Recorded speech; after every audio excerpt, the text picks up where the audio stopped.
You're listening to the Reinvest Podcast, where each Tuesday we show business owners and entrepreneurs how to reclaim, reconnect, and refocus their life by bringing you the top real estate professionals in the industry. We'll help you diversify into real estate by equipping you with the tools and tactics to build generational wealth. Your hosts, Garrett Gatton and Seth Ciminillo. Hey guys, thanks for joining us on another episode of the Reinvest Podcast. Really excited to be with you here today. Hey, I want to take the chance to read a review from one of our listeners. We had said that we're going to just start sprinkling these in just to say thank you for your support on the show now that we've been doing it for over 2 years. So this is from Ross. Ross, you know who you are. Garrett and Seth do a great job with their platform. Guests are great and well-rounded. Content change based on what's happening in the market and the industry. Keep it up and look forward to more episodes.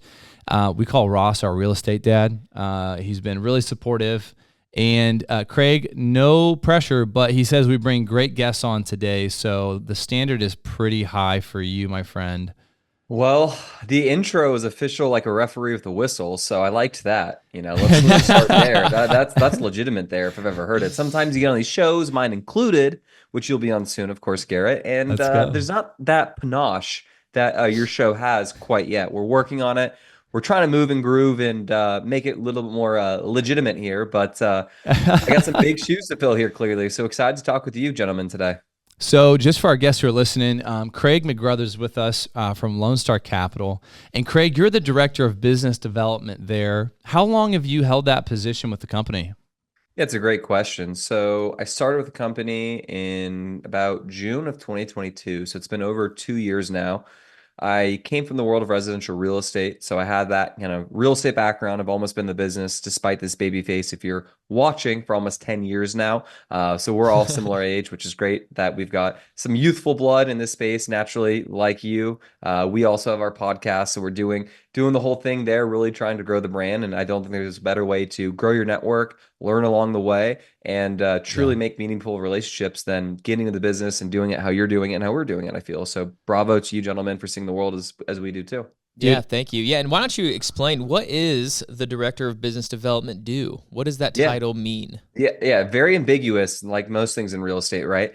But with that said, so the Director of Business Development, I guess technically speaking, is relationships, past ones, current ones, and new ones. I guess past and current are synonymous to a certain extent. But effectively, what I do is if an investor or a capital partner is inbounding into our systems, or we reach out to someone, I'm typically the first person they're going to speak with at the company.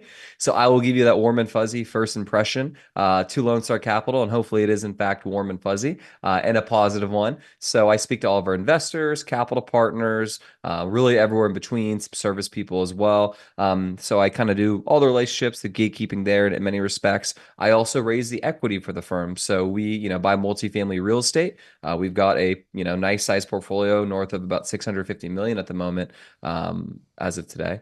And I essentially raise all the capital and I spearhead that initiative. So raise from our in-house, I think of the business. Sometimes I have to stop myself from saying this because we get so into our own technical jargon, but our in-house investors, which are called retail investors. So I raise capital from those folks. And then I raise capital from fund managers, capital allocators, and time to time we do share deals with more of the institutional people of the world. So for those who aren't familiar with what that means, think about those nasty corporations who own everything, like the Blackstones and the BlackRocks, kind of people like that. Just kidding, they're not that nasty, only kind of nasty. But the big check writers, as they'd call it, the middle market people who might write checks from $10 to $30 million. So I'll talk to people that might write a $50 million check at $50 million at Starwood and $50,000 from someone's first investment in real estate. So everywhere between. That's pretty unique too, pretty that broad. You guys have such an ability to capture somebody who's maybe saying, hey, I've got disposable income, I am accredited, I want to get into the game, all the way to those who are doing it at a much higher level. That requires a lot from a business back-end perspective to be able to cater to those types of investors. And I first, learned about Lone Star Capital at the Best Ever conference. And you had mentioned off camera that Rob wrote all those books, right? And what's so funny, I don't know him well enough, but I'm sure you guys are probably complementary in nature. There they are. Let's go. And that was, so structuring. One, hold that one up again. The blue one. Yeah, structuring and raising debt and equity. I think that was the one at the time that he was promoting. Yeah, I think, well, somehow we ended up with a copy of that book. He gave him out to everybody at the conference, I think. Oh, nice. Yeah. Well, and I remember being so shocked because I was like, dude, this guy's so young. Like, he's out there just hustling, grinding. So, I mean, he definitely kind of set the bar pretty high of what can be achieved even at a young age. And real quick, I want to touch on that. So you turned 30 this last year. Yeah, in June. June 28th is birthday, yes. Son, I'm June 25th. Let's go. There we go. Cancers, let's go. It was meant to be. It really was. So I was mentioning how when you turn 30, this was kind of wild for me. Like something shifted in my brain where, a lot of the direction, I'm going to say everything got dialed up to like 10 because, I already had enough about what I was good at and what I wasn't good at. So I already had some direction and that pursuit of something. But then it was the time constraint component of like, I'm 30 years old. I think you mentioned this too. If I died at 90, I'm 30% of the way done with my life. And really, when you're like 80 in the last 15 years of your life, you're really not driving, right? You're a lot of what your life's gonna be built on are in these kind of precious years. So I had this conscious cognitive thing of like the next decade is gonna be massively important for me, for my family, and for those around me. And so it was cool to see Rob young, making it happen. And then too, for yourself. So I don't know if you'd comment on that at all. Just like, where are you at in your professional career and how'd you get here? Yeah, no, it's very funny. So I think everyone turns 30 if you have the honor to turn 30 and make it this far. And you look around and there's some people who have been grinding the whole time and there's not really much of a change. And there's some people like my friends, not saying Rob's in this camp, but just some of my friends who lived a more colorful and more pleasureful lifestyle that turned 30, if you will. And they realized, I probably need to get more focused and serious on certain things. And the thoughts of not wanting a wife and kids and family weren't really in the forefront. And now that's like, oh, wow, that's my goal. And that's what they're focused on now. Some people kind of look around and be like, oh, my 20s are, my time to experiment, do this, do that. I did not take that approach whatsoever. I don't think Rob did either, naturally. You don't just stumble into the portfolio size and create that nothing to something with no family starting to give you that leg up there by accident. So he's just dynamic and a savant. And similarly to myself, I think I'm wired similarly, obviously not as successful or the same as Rob, but I was really working my entire 20s to kind of accomplish where I've gotten today. It wasn't always the rosiest and most fun picture. So I was driving Uber on the weekends, making $0 in residential real estate in the Bay Area with a baby face. I have one now still, I admit it. It Good was genes. worse when I was 22. Everybody's going to look at you, though, later. You're going to have the last laugh because when you're 50 years old, they're going to be like, dang, he looks good, I hope. Well, let's hope we can keep it together. Let's hope the hairline holds. Let's hope, all of the gods bless me in the right areas, right? But with that said, I was always really focused. I was driving Uber on the weekend. So when I turned 30, I didn't really have any like, oh, well, I'm 30, I need to focus because I've been focused. But it is, to your point, very interesting because you really look at it. The first 10 years of your life, you don't really remember much. You're not really in control. I would even argue till 18. Your life kind of starts, it's different, milestone at that point. So if you subtract those years, and then to your point, if you live to 90, well, 80 to 90 aren't really gonna be thriving years. So you really even have less time than you think here, which is a beautiful thing and also a sad thing, but you just really got to make hay. So I've always been really focused on my career. And, a couple things I've really thought about, which is number one, everything that I want to do in life has to have a compounding benefit. So whether it be relationships, how I spend time, what I do on my day to day, what I eat, wherever my energy goes, there needs to be a compounding benefit. Otherwise, I don't think it or deem it to be worth my while. So from a career perspective, I want to be at Lone Star because I see the compounding benefit. And this business does have so many compounding benefits with relationships, with investments, with, just your gains being compounded. That's one thing there. But also on a personal side, what do you want out of things? And I really want to live a very full and rich life. So I have to have a compounding benefit. And I also don't want to look back at a certain year and be like, wow, I didn't advance whatsoever. I didn't grow my investment portfolio. I didn't, make more money. I didn't evolve as a person. So, those things scare me more than anything else. I'm not worried about the amount of time I have because that's to a certain extent not in my control. But I always spend kind of my day in and day out to make sure I'm on the right path is compounding benefit. And, do I have something to show for it at the end of this year? Yeah. So that's awesome. You had mentioned in passing that you started out in residential real estate before making the jump into some commercial stuff with Lone Star Capital. What did that look like for you? Were you a real estate agent? Were you hustling to try to buy some residential deals, or what was that? Yeah, so wasn't one of those sub two people, which seemingly is the super du jour with Pace Morby. No disrespect to him or that there. I get it, but I think that is such a niche thing that all of a sudden, a couple years ago, everyone started asking me, is this possible? And the short answer was no, for most people. But that's the topic for another day. But I was a residential salesperson, just honestly grinding it out, going 0 to 100 as any way I could. You're eating what you kill. If you sell something, you're making money. If you don't sell something, you're not making money. You're driving Uber on the weekends. Exactly. I mean, you kind of have to be a psychopath to take that job role out. I mean, just like Yeah. anything, you're starting a business, you have to be crazy enough to think that you are better than the average person because it is zero-sum game. If a transaction happens and there's tons of them, that's someone's making some money and someone's not getting that deal done. So you got to be a little bit of a crazy person, which I think I'm, just a touch of crazy, which is, just what I need for my edge to get where I need to go in life.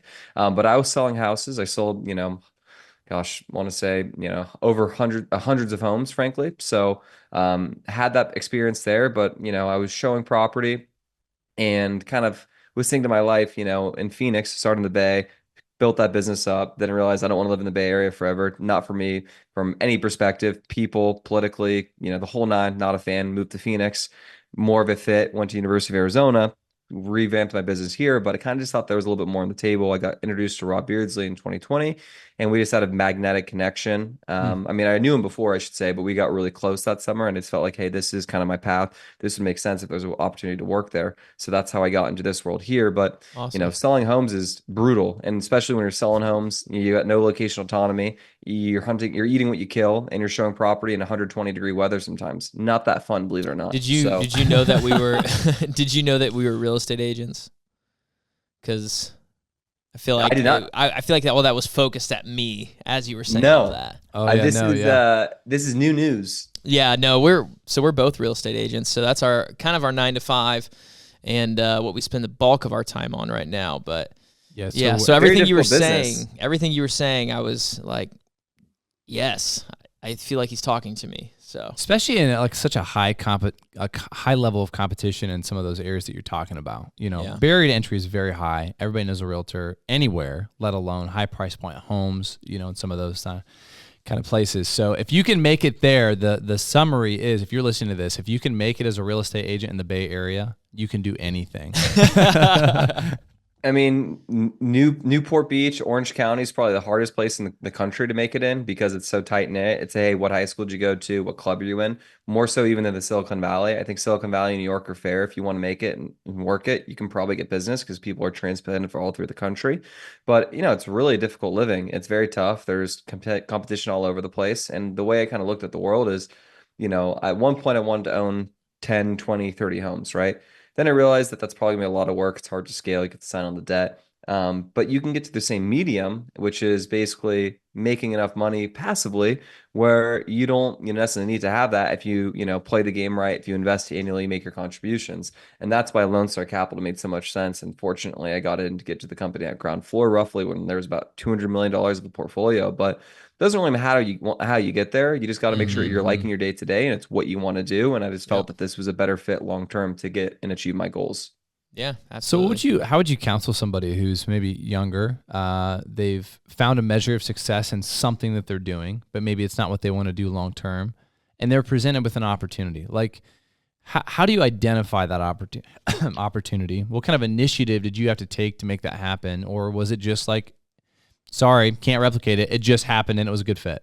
I think it's more of the latter, unfortunately. If you're a 22-year-old who's grinding, I don't know what the answer is. I think you just got to meet people and be on your P's and Q's. And if an opportunity presents itself, you take it. I was kind of one of the situations where I was having the best year, sold about 45 or 50 homes through the first 2.5 quarters of 2022. And, prior to that, I was mentioned with Rob, it'd be great to work together at some point.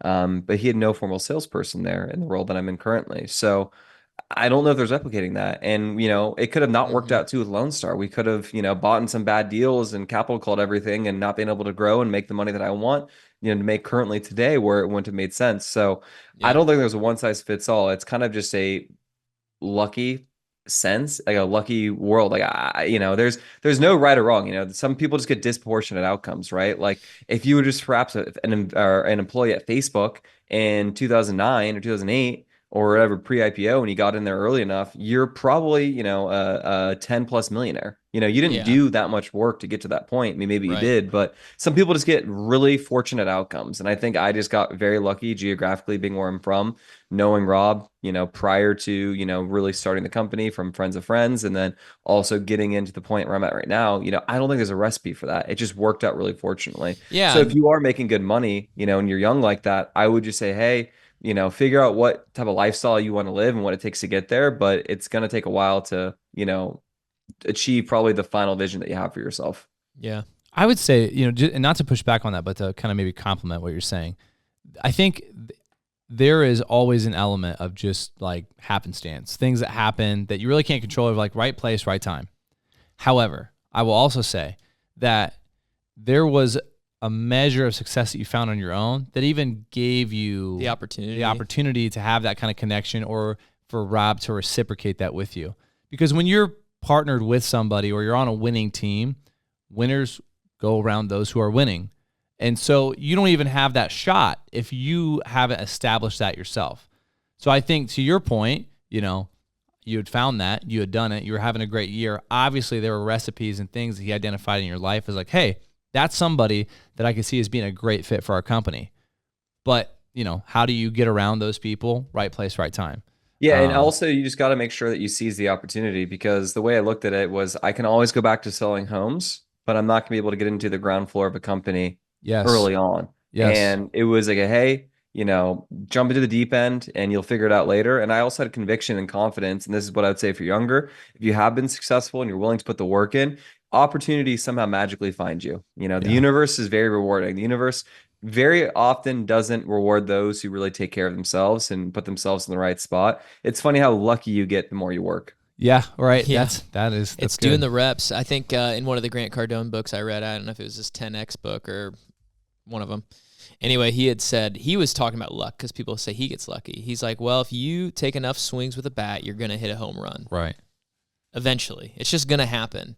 And so, to your point, those that are working are out there getting the reps in, and they get the opportunities. So, all right, let's get to our main topic here today. Yeah, I think one of the things is we're looking at where we're at right now, right? Difficult deal environment. We've had some time now where anybody who bought a deal right in that transition of interest rates, high prices, and some of it doesn't always mean that you're a bad operator. I think most of the time it probably would if you're struggling now today. Maybe you didn't have enough margin. Maybe you didn't buy a rate cap. There were fundamentals that people were doing and buying in that environment, and they are not struggling with their deals today. But we're starting to see some cracks. We're starting to see some, kind of bursting at the seams and the tides going out. And I think a lot of passive investors are looking at this and saying, well, I still want to get in the game. I still have cash on the sidelines. I still want to invest, but maybe their confidence is rattled a little bit about who do I partner with. I thought this was a good company until I saw X headline, or, I heard Y on social media, or this thing happened. What are the markers of an airtight real estate investment company? I would definitely say focus. So let's start there. Focus is very crucial. So, for instance, we're a big player in Houston. I think we've got about, over 3,800 units in Houston specifically. So I think it's about like 1% or so of the total units in, Wow. the city, or roughly. It's getting close to that number there, right? If you come into Houston and you're a one-off syndicator, you've got, no geographical focus, you're gonna get your shirt taken off you, because you're gonna have a higher than competitive insurance, quote, because you don't have a master policy in Houston like we do. You're gonna not really know the right spots to buy in from a flood zone perspective, from a demographics perspective, from occupancy, this, that. So the less focused you are, likely the harder it's going to be in most instances if you're playing the institutional space to make a buck in this business. So you really want to be hyper focused, whether it be, hey, I'm only going to buy in the Rust Belt, I'm only going to buy in the Midwest, or I'm only going to buy in Texas or Arizona or Florida or the Southeast region.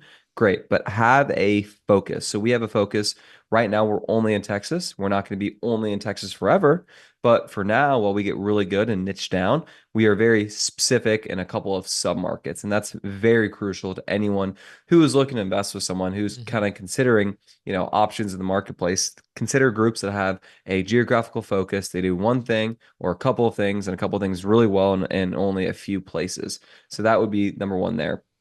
The other items to think about is, I would ask the question, hey, I see you're, raising for a deal here. How is your portfolio doing? I think it's very fair to assume that a lot of people have made capital calls. Some people have gotten foreclosed, but understand the disclosures and what's going on there. So fortunately, we haven't made a capital call.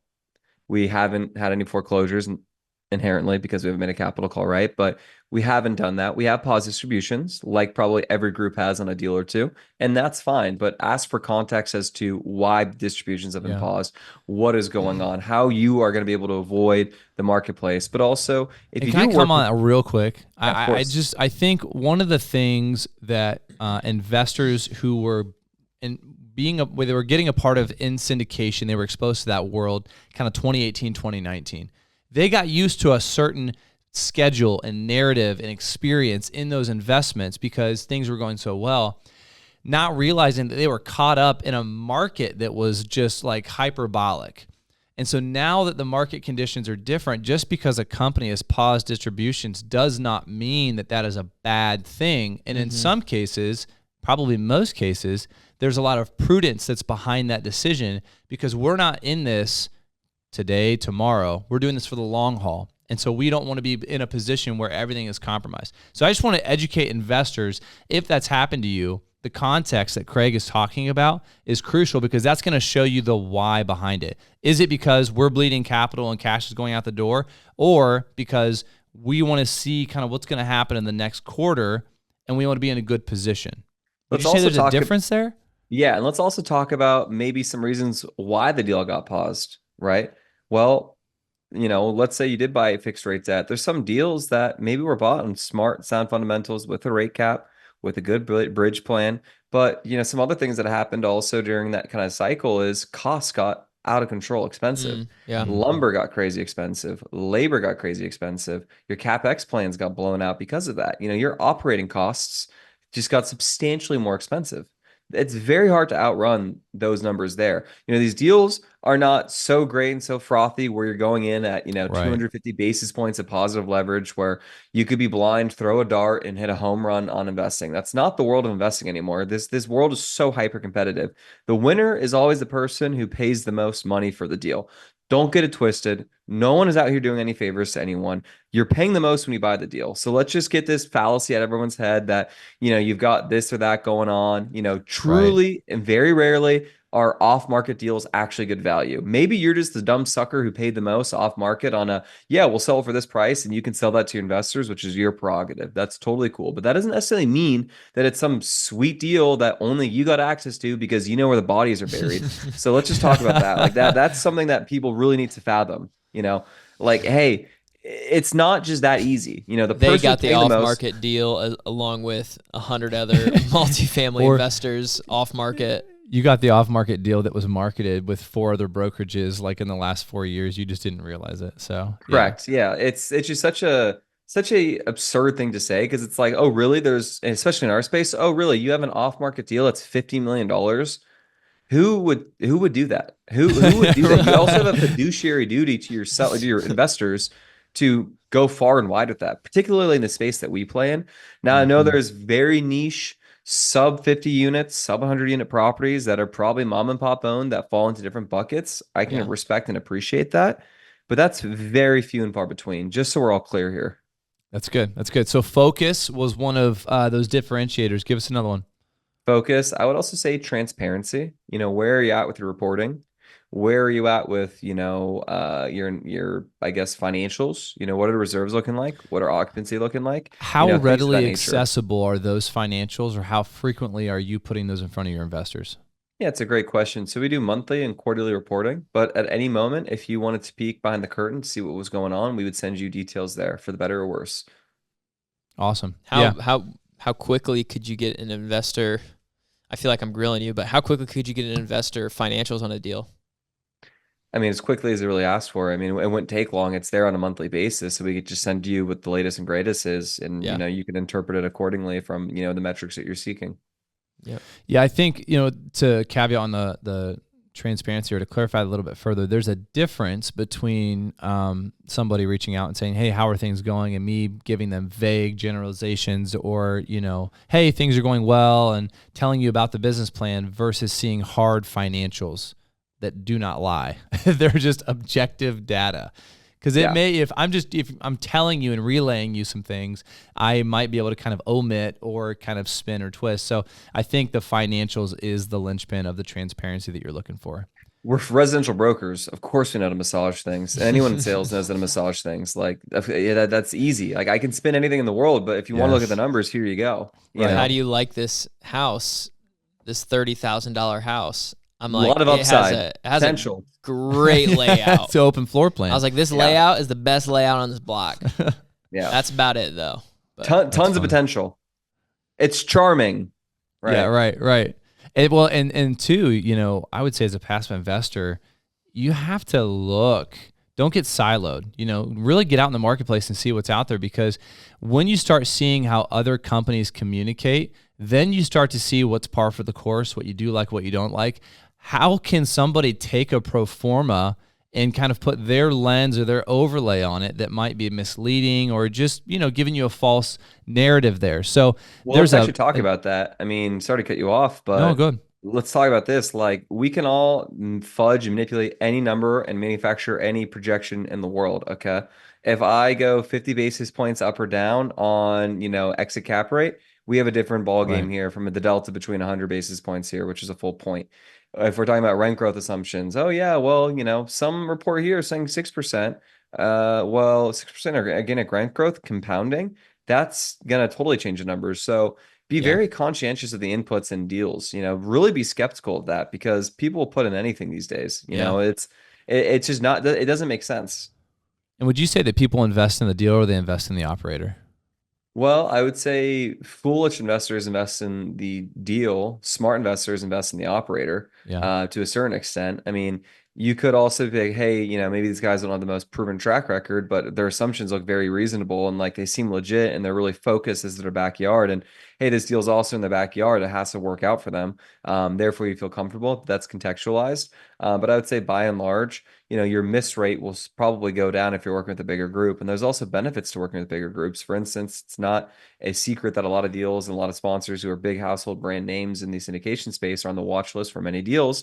But guess what? Sometimes working with those bigger operators, although if they're in trouble and some deals are not, they're going to be the ones that banks have to work with. They have to do loan mods, because they can't have $1 billion of debt, be messed up. They're too big to fail in a certain extent, right? Like the group like Tides, not to say anything negative about them, but they're like the poster child of the real deal stuff going on right now.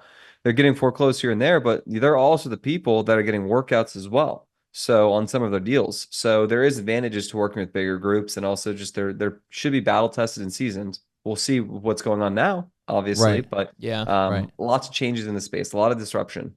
So everything good comes in threes. I think they say everything bad happens in threes, but we need one more. Okay, give us one more differentiator. So you said transparency was one of them. Focus. Yeah, and then communication. So, one thing about us is if you have an email that comes through us, it's not like, there's 5 of us working in our mom's basement, and, we're working to make it happen, which is at one point where Lone Star was, not maybe in our mom's basement, but, not at a formal office space like in the World Trade Center. So we've got legitimate office space there, but also communication. We've got a legitimate, investor arm side of stuff where myself and Dasha Beardsley, Rob's sister, will get back to you very promptly on any matters you need there.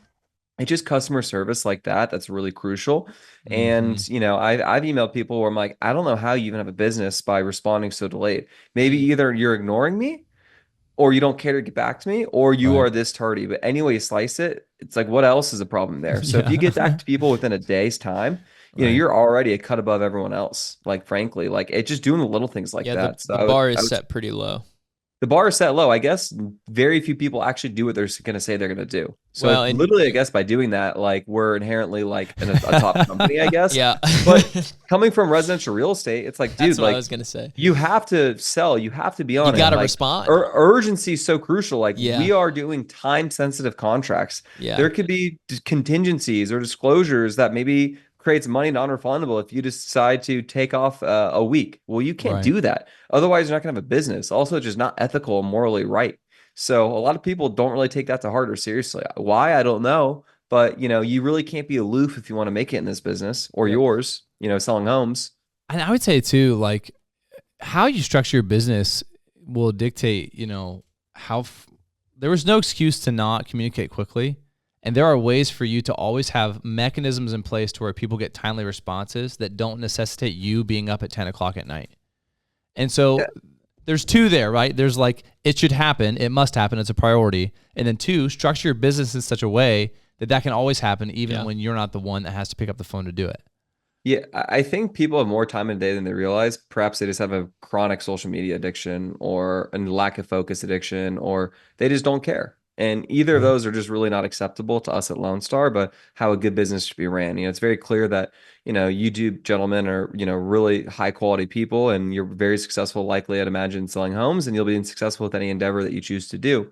Capital raising, syndicating, selling homes, it doesn't really matter just because you're doing it. And the level of professionalism in the bar is set so low, frankly. yeah. How it's difficult to get back to people in a timely manner is beyond me. But to each their own. I guess I wish more people did that because it'd be more for guys like us. That's right. It's true. Yeah, that's honestly one of my pet peeves, but we've spent enough time on it. I don't want to get fired up. So, okay, we are going to move into our smaller pockets segment. So, Craig, go ahead and tell us about one of your worst real estate deals. So, what happened? What went wrong? And then, most importantly, what did you learn from it? Yeah, so I did sell a home once and I gave a not very good referral on a contractor. And admittedly, it was the person I was doing to work on my house for the work there. So what I learned is that, referrals are, very serious and you could actually harm someone, not intentionally, but unintentionally if you only give one. So moving forward, you either say, hey, here's one, but please interview two more people. Don't just take my word for it. Be very careful with who you even give referrals to. I think that's the most interesting thing. Like, I think the older you get, the more you realize, no, no, no, no, no, no. You have to be very selective with who you hang out with, who you work Yeah. with, and who Yep. you refer someone to, because there are legitimate dollar consequences to this that will ruin a relationship if it doesn't go so well. And from that, when I was selling homes, I didn't sell that person a house again. Mm, And it still does not sit with me to this day that he had that experience.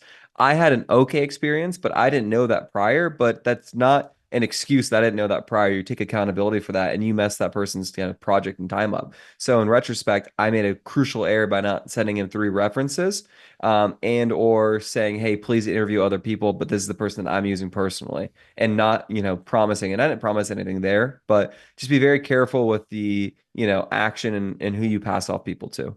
Man, there's a lot there mhm.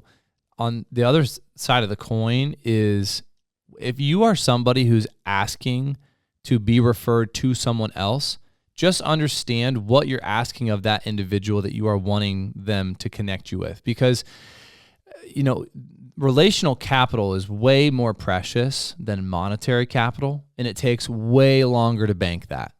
And so I've been in the position where I've said, hey, so-and-so, would you connect me with them?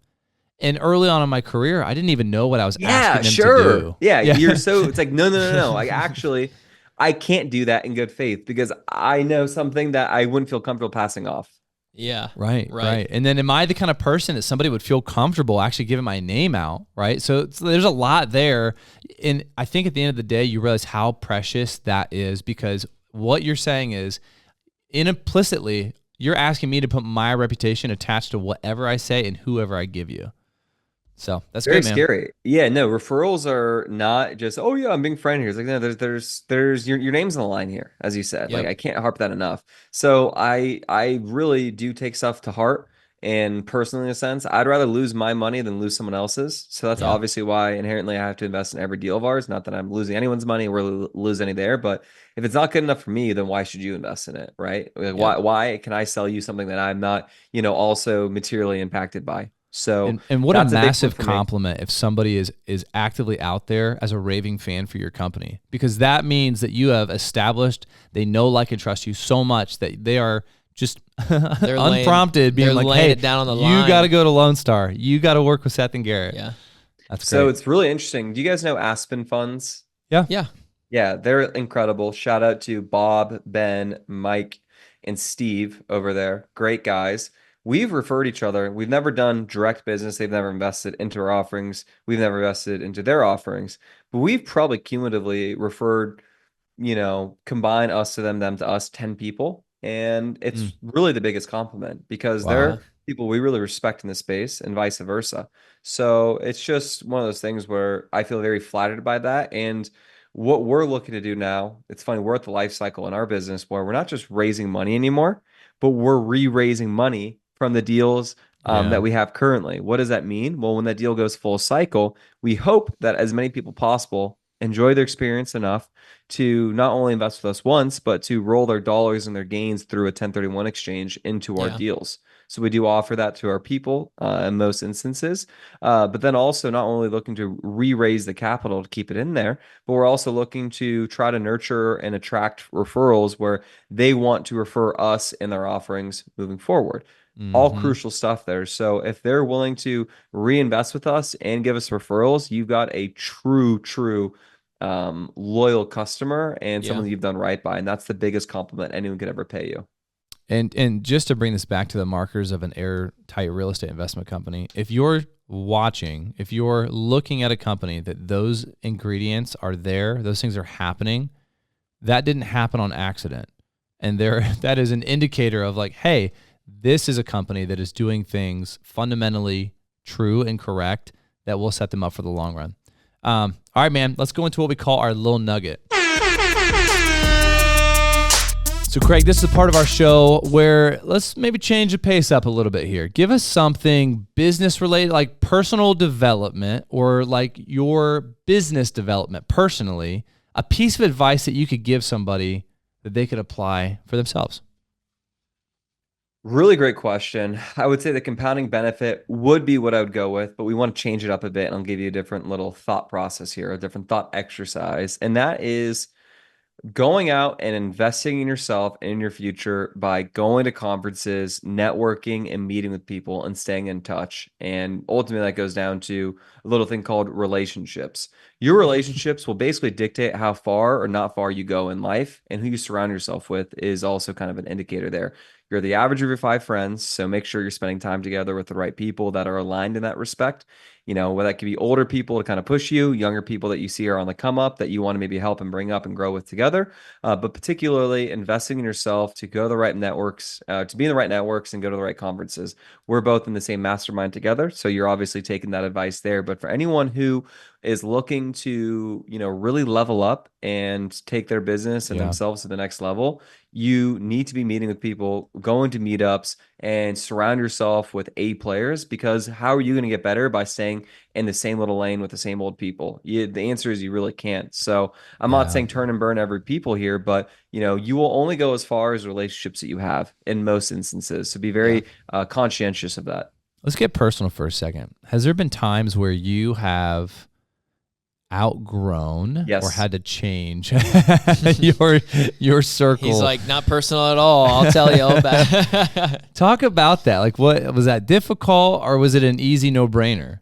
No, because I've been I'm selfish, so I can be selfless. So if I don't feel like there's an alignment on certain things, I just don't. I'm not going to waste my time. I'm not going to put anything into that time bucket there, because time is the only commodity you're not going to get back, right? Money will come and go, thoughts will come and go, good or bad time will come and go, but your time will not. And yeah, you have to make tough decisions about how you want to allocate it, because you only can have so many friends. You can only have so many seats at that dinner table. There's only so much space you can hold for individuals where it just stops to make sense. So yeah, all the time. And you have to be really evaluating that. I think, with some of my friends who turned 30 recently and the kind of the staple of friends that I have currently, we're always just looking around like, hey, how can we get better and how can we come up? And the friends I have today were not the friends I had 5 years ago. And I'm really proud of that, actually. It's not to say I'm not buddies with the people from 5 years ago. It's just we're not in alignment. And the other thing to think about too, and I'm sure you guys both had it, you probably make a lot of money selling homes, a lot of money raising capital, doing your own deals, right? Well, there's a lot of people that are in your life that have either opted out or you've opted out of them and unsubscribed from them. Some people are gonna be like, well, F these guys, they're doing so much. No, why aren't they chilling? Why aren't they hanging out and having a beer with me and watching a game with me? How lame are they? It's like, actually, no, you're kind of the bum who hasn't really leveled up. And then I'm sure there's kind of people, and those people might have, felt intimidated or away from you. And then you've probably actively gone away from people that just might have a certain negative energy to them or, that aren't really where you see yourself in alignment with. It's not that they're bad people. It's just there's not really much in common. Like I don't know if I could really talk to many people from like my Greek life era, some people there that just, we're kind of doing different things and I just don't really need to know what's going on with you, nor do I care. And there's people from back home similarly where it's like, I just don't care to know what's going on there. It doesn't. Unless you want to invest in Lone Star Capital. Well, I always have time for that, but that's, something where that's my job. So that's where lines do get blurry there in a sense. But oftentimes it's those who aren't even conscientious of investment offerings and stuff are the people that you're leaving behind.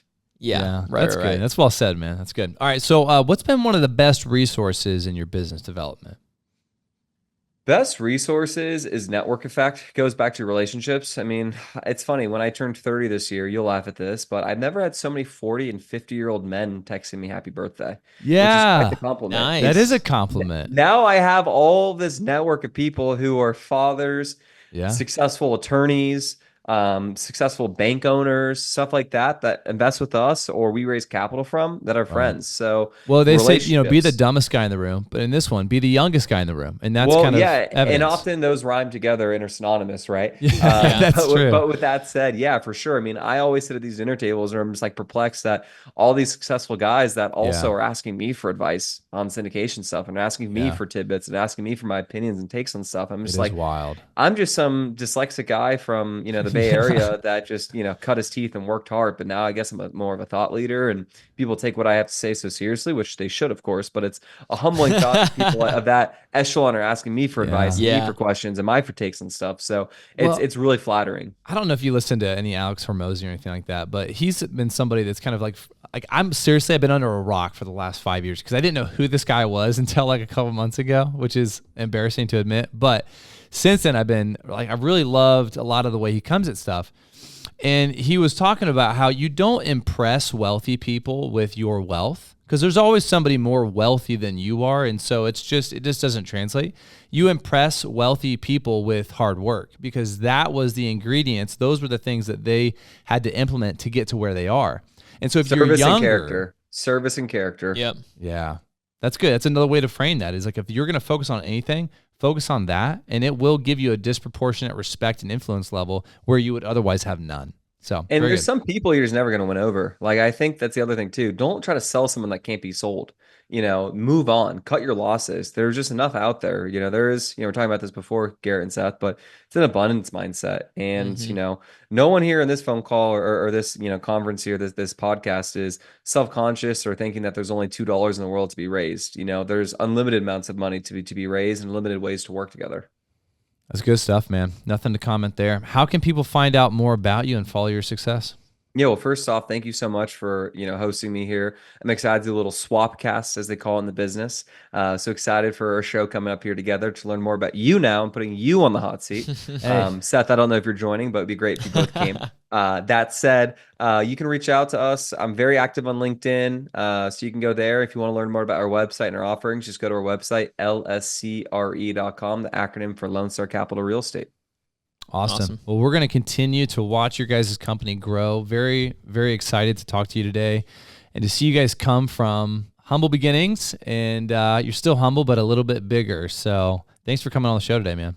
Thank you for having me today, gentlemen. It was a lot of fun. Awesome.